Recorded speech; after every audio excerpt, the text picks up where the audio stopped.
Recorded at Drake Media Studios in New York. Welcome to Conversations with Verdell Jones. Empowering your passion with purpose. This is the show where we bring you inspiring stories, practical advice, and actionable insights to help you turn your passion into a reality.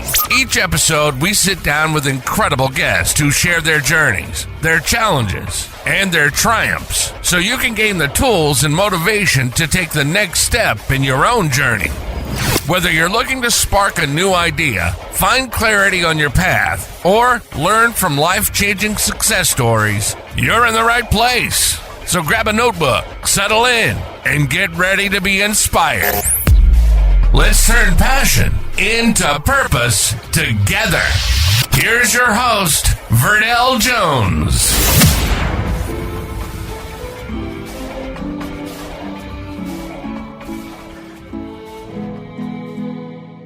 Today's episode is brought to you by Share, Inform, Enlighten, which empowers individuals and communities through diverse perspectives, literacy promotion, and essential resources. From thought-provoking discussions to life-changing workshops and scholarships, we inspire growth, creativity, and connection. Join us in making a difference, one story, one skill, one step at a time. To learn more, visit our website at shareinformenlighten.org. Welcome to Conversations with Verdell Jones. We are about empowering your passion with purpose, turning your passion into action, living with intention, and making an impact. I'm your host, Verdell Jones, and I'm thrilled that you have joined us. Whether you're looking to hear inspiring stories, practical advice, and or actionable insights to help turn your passion into reality, you are in the right place. So let's get started. All right, so I am very excited to have the wonderful Brenda Gonzalez here. She is the founder of Styled by B and a #1 best-selling author. She helps high-achieving leaders step into their power through style. She is passionate about inspiring women to own their executive presence and elevate their confidence and influence through personal branding and style. Brenda, welcome to Conversations with Verdell Jones. Thank you very much. It's great to have you. Thank you. Thank you for inviting me here. Yes. Awesome. I just want to interject women and men. I style men as well. Oh, so, men. Oh, okay. Men as well. Okay, men. Look out. Brenda's looking for you. That's right. We're getting everybody together. Right. That's right. So you are a stylist, or I mean that's the right term, a stylist, right? Yeah, stylist, image consultant. Image consultant. I lean more into image consultancy because stylist is like, this is the newest trends. Stylists more get people dressed. I'm more like, okay, what's the whole picture? Branding is something a stylist does, but I'm more like focused on how do you feel about yourself? What is your brand? What is your image trying to convey? I say that because a lot of times I see stylists recommending like the tassels are hot or the cowboy boots or the this and that. But that's not me. Exactly. Right. That's not everybody. But an image consultant knows that. Like they know what it is that you're trying to go for. What is it that your job is now? What is it that you're shooting for? Your personality. Does this work for you? Everybody's not flashy. Some people are conservative, so I lean more into the image consulting space. Right. Less on the trends, so to speak. Correct. More on the individual and what fits what they need. What is a fit, yes. Right. Where did you discover the passion for doing this type of work? And really, it's helping. A lot of people that I talk with and sit down, at Conversations with Verdell Jones, there's so many people that help others, and it's a passion that they have for it. But more specifically, how did you get into being an image consultant, and where did that passion come from? Sure. Well, that passion started really early. I talk about it in my #1 best-selling book, Styled by Independence: A Woman's Journey to Self-Discovery Through Adversity. That's the full title. It's a memoir, too, It is a memoir. Yeah, we're going to talk a little bit about that. Yeah, go ahead. Okay, sure. So I started talking about it in that book. It started very early. My grandmother is a Jamaican immigrant. I'm a child of immigrants. Both of my parents are immigrants. And she always taught me the power of a good outfit. Like, she was amazing, She worked as a nurse's aide, but when she went out, she went out. And I noticed how it transformed her. My grandma that I know that would make me porridge in the morning, she put on her outfit and her, her pumps and her eyeshadow, and she was somebody else. I'm like, I want that. Wow. I want that. So I've always had this skill and this gift to put things together. I noticed when I was in school, people would ask me how to put, this with that. And I was very resourceful in that way. I was very creative. So I ended up going to the Fashion Institute of Technology in New York City for fashion merchandising management. And life took a couple different twists and turns, but I did find my way back to it after I got divorced. And I was finding myself in a rut. And I'm like, how do I get back that feeling? And I remember that power of a good outfit, like feeling like the bomb, feeling like the boss, like you're on top of the world's not on top of you. So I started cultivating an image, developing a brand, and then I noticed let me find some other way to make money. I was doing insurance for 15 years at the time. And I said, yeah, even going to FIT. I still end up doing insurance. But even at that point, it's okay. It happens, right? We all have our journeys. Right? So I was like, what if I just made this a business? Everybody's asking me what to wear and what if I started charging it? What if I took up business coaching and, what if I hired some people to show me how to put together style packages and, consulting fees and things like that. And I started getting clients and I realized the effect that I had, it kind of caught onto them. It's kind of like contagious, that contagious infectiousness of wow, I really love myself now. Not that they didn't before, not that, because a lot of my clients are high achieving leaders. They know how to dress. They've gotten all the way up to leadership. They know how to put themselves together in a professional manner. But the transformational part of it is oh, I didn't see my body this way, especially after a certain age. We're talking about women and men, middle-aged, over 40. You're not in high school. You're not in college, so you can't exactly wear what the kids wear. No, you cannot. But it's how do we translate this feeling of freedom and passion and this vibrancy into what you wear? And I did find that it was a very transformational process that people took to. And then I realized this is all I want to do now. If I can make people love their bodies differently, see themselves differently, have a different mindset, then we go over to professional development. Maybe you start dressing different, you command authority, maybe you get promoted, There's a dollar amount that could be there, associated with that, absolutely. Right, so there's different avenues, and now I teach at schools. I teach children from when they're in high school. I want to talk about Gen Z. Give me. Okay. They say, "Let me cook." The kids say, "Let me cook." Let me. See, do you know what that means? No.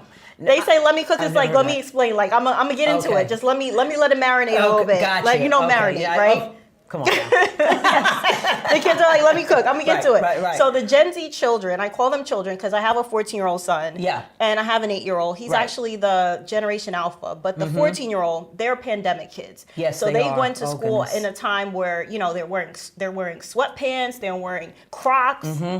Blankets, some of them, to school. They don't know how to dress, and it's not really their fault. Right. And also they're coming into a time where people don't go to work 5 days a week anymore. People go to work maybe 3. Most people are home. Their parents are home with them in their slippers and their pajamas. If they had to go to a job interview, they go on TikTok and Pinterest, but they're trying their best on their own. But how much more helpful would it be on the high school level, middle school level, to see what that would look like? Because I feel like we're going back. We're going back to 4 or 5 days a week. It's coming. Maybe the next. It's coming. Yeah. So absolutely. What would that look like for them? So. Right, and that's so important, that especially at that young age. And I love what you said about our pandemic babies, right? Yeah. Because they missed so much, and it was so lax, and people go out into the world this way, and so I love that you bring that. It's really not our fault. It's not.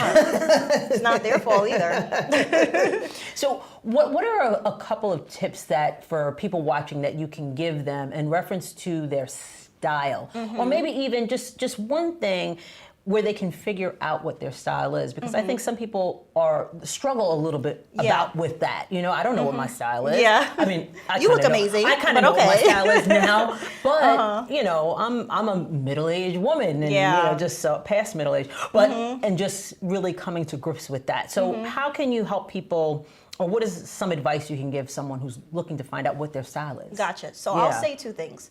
So one of the things I'll say is everybody has their style icon. I want to, some people are I want to look like Denzel. I want to look like Brad Pitt. I want to look like Beyonce's a performer, but like, you know, someone that they like their style. Gotcha. Try to find something that you like about them and wear it to the supermarket, right? So if I love your earrings, right? Someone would be watching the show like, oh, I love those earrings, but I don't know if I can pull them off. Put them on and go to the supermarket and you'll find that the world's not going to explode. Like it'll be okay. Most people are so afraid, especially when you're past a certain age. You're like, I've tried this formula. It's safe. I know it works. I look like this. I dress like this. And they don't want to try anything else because they're afraid of like, it's not even people so much. It's like in their mind, they see themselves a way that they don't know how to break out of. Right. So just try something that you like, buy it. And then the second thing I would say is you see somebody that has good style, their clothes look really expensive, it looks really polished. Saks Off Fifth is one of my favorite stores. You know, Bloomingdale's Outlet. Go to find, you know, things that look expensive, that are not expensive, and try them out. You know, try them out on your own and see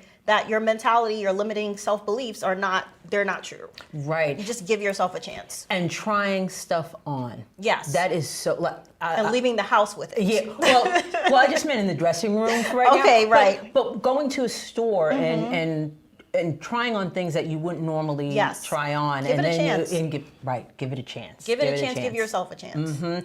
So when individuals work with you, what can they expect? Like, what is the process like for them? So usually the process is I do an initial consultation where we figure out, you know, the basics, their measurements. A lot of women and men, they don't really take their measurements. We do, right? We do measurements. I work with Nordstrom New York City, so I have a partnership with them. There's a tailor on site. We can do your measurements on site, or just to be prepared to our session. The first session, I would say go to like your cleaner or your tailor, get your measurements, and then we start building outfits. I call it like a capsule collection. So normally we wear the same thing all the time anyway, but I build a capsule collection, which is like your looks that I know you're going to wear over and over again, but it's more intentional. It's more intentional to the space that you want to present. So maybe for men, maybe you add a couple of blazers, maybe we add a watch, maybe we add some, you know, things that are fit for them. For women, maybe we add a couple dresses that are color brighter than you would normally wear. Yeah. Maybe we add some cuts that accentuate your waist, more structured garments. So I put in things like that, and then I take that and then I mix it into their actual closet now. Because I believe that you're gonna wear what's comfortable to you. So I'm gonna just mix it in. You know, I find things that are a little bit different and things that are fit and just blend it all in. So that way in another, you know, the whole process takes like 2 weeks. You have a whole new set of outfits. They're comfortable. They feel like you. You feel like a new person. And you can go out into the world and feel like, you know, brand new. I like that. Yeah. And that's so much fun. It is fun. But I bet some people are very nervous and scared about it, right? Absolutely. But I'm so comfortable. Like, and that's the thing when I believe in you, I say that, like, I believe in my clients, I believe in them more than they believe in themselves, because I've seen this so many times. Yeah. Where the trepidation comes from the unknown. It's not a failure, it's the unknown, because they're so successful and they're very safe. When I show them like, wow, there's nothing to be afraid of, like we're dipping our toe in the water a little bit, then they're like, okay, this is all right. And then I have a service where I provide 3 months of support. Anytime you feel anything, you give me a call. I'll be like, I don't know about this outfit. I don't know. I'm right there with moral support, just to bring you back up. It's taking that risk. For myself, I know that. I love earrings. So if I can get a statement earring, it's like accessories. I love accessories. Yeah. So and I think that kind of accentuates whatever you're wearing. But then every once in a while, like I bought a pair of pleather pants, and I'm like, am I going to wear these? But I'm like, you know what? These are cute, and I bought them, and I will wear them at some point. But I would never pick that out. But you take a chance, right? You gotta take a chance and wear it out the house. Wear it to the supermarket. Wear it to the supermarket. So as a business owner, as a mom business owner, what has been the biggest challenge that you've had to overcome starting your business or being in business? Being in business is balance and everything. So when I started my business 6 years ago, I was working a full-time job.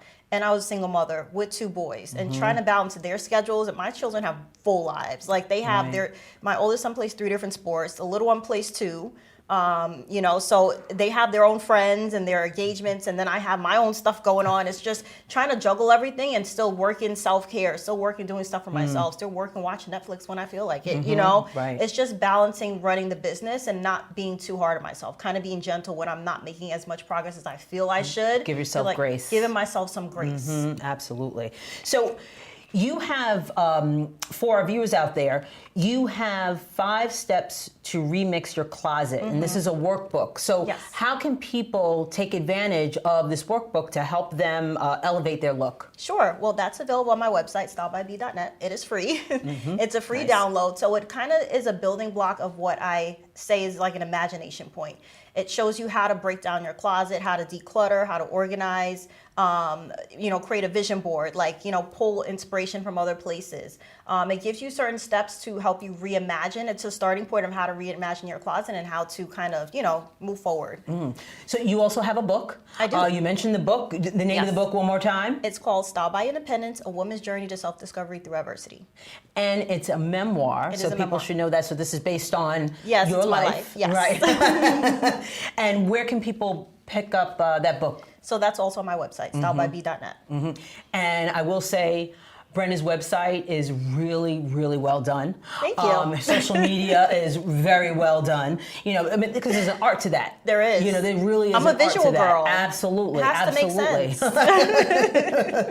And you have a new title of beauty pageant judge. That's me. Yeah. Beauty pageant judge as of last Saturday. So how was that experience? It was amazing. So I judged a Miss Long Island beauty pageant this past Saturday. I judged Miss Long Island Teen and Miss Long Island Miss.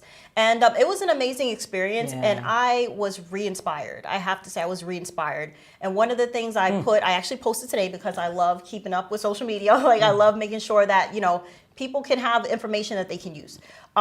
Looks are number one.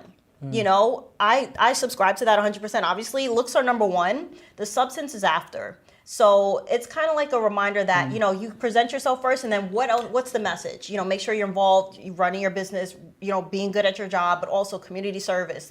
These women were phenomenal, the best of the best. Even the teenagers. And I was like, wow, I need to do more with my life. Right? It's amazing what some of these kids do. I'm telling you. So, Brenda, please let people know, in that camera right there, where they can reach, this one right here. This one, okay. Where they can reach out to you and stay connected and find out what's going on and, get you to help them with their style. Absolutely. Let them know. Styleby.net is my website. I'm on Instagram, YouTube. I'm StyleByB. That's IMSTYLEDBYB. I'm on LinkedIn. It's Brenda G, Personal Stylist NYC, all one word. Where else am I? I'm on TikTok. Did I say TikTok? I don't think so. No? Okay, so TikTok is I'm Style by B. If TikTok is still on by the time this airs, I don't know what's going on with TikTok. I want to thank you so much for being a guest on Conversations with Verdell Jones. This was a lot of fun. Thank you so much. Appreciate it. Thank you for joining us on Welcome to Conversations with Verdell Jones. We hope you found today's discussion insightful and inspiring. Don't forget to subscribe to the podcast on your favorite platform and leave us a review. It helps others discover the show.